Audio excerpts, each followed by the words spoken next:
सरकार फक्त जाहिरातबाजीमध्ये फार व्यस्त आहे। आम्ही ही योजना आणली, आम्ही ती योजना आणली, याच्या जाहिरातबाजी फार केल्या जातात। म्हणजे आताही जे काही काय ते बहीण योजना वगैरे, एकीकडे लाडक्या बहिणीच्या विरोधात कुरघोड्या करायच्या, बहिणींना पराभूत करायचं, बहिणींच्या विरोधात उमेदवार द्यायचे, आणि दुसरीकडे मात्र ह्या सगळ्या गोष्टी करायच्या। मला वाटतं जर सरकारला खरंच जेन्युइनली प्रश्न सोडवायचे असतील आणि महाराष्ट्र राज्य हे खऱ्या अर्थानं कल्याणकारी राज्य करायचं असेल तर इथली बोगस शिक्षक भरतीचा जो प्रश्न आहे, ज्याच्यावर आम्ही सातत्याने आवाज उठवतोय की 2012 पासून शिक्षक भरती बंद होती, अजूनही बंद आहे, पण या काळामध्ये आधीची भरती दाखवत एका जिल्ह्यातनं तब्बल 4 ते 10 हजारापर्यंतची शिक्षक भरती करून करोडोच्या सरकारी संपत्तीवर डल्ला मारला जातोय। याकडे सरकारचं लक्ष नाही।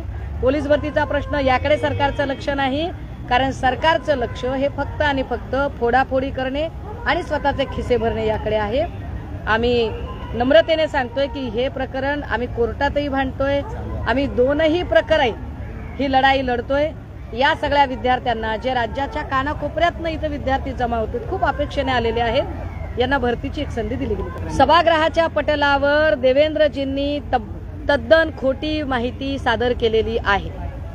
देवेंद्रजी असं म्हणाले की नुसते हवेत कागद भिरकावून चालत नाही, पण आम्हाला फडणवीस साहेबांना नम्रतेने सांगितलं पाहिजे की पोलीस आयुक्तांनी दिलेली कागदोपत्री माहिती मी सादर केलेली आहे, आणि पोलीस आयुक्त सांगतात की पुण्यामध्ये फक्त आणि फक्त 23 पब बार हे लीगल आहेत। जर 23 पब बार लीगल आहेत तर, आणि त्यातलाही एकाचा परवाना रद्द आहे, तर देवेंद्र फडणवीस साहेब 70 पब बार बंद करण्याचे आदेश कुठून देतात? म्हणजे 23 मधून 70 कसे मायनस होतात हे काही गणित मला कळलेलं नाही। मी माणूस आहे बाबा, फडणवीस साहेब हुशार आहेत, त्यांनी मला गणित सांगावं की 23 मधून 70 कसे वजा होतात।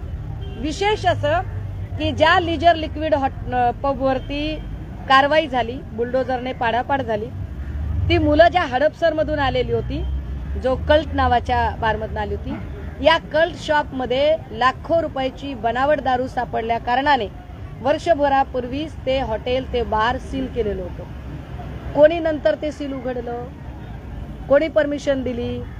अर्थात परमिशन देणारे कोण असणार आहेत तर एक्साईजचे लोक असणार आहेत।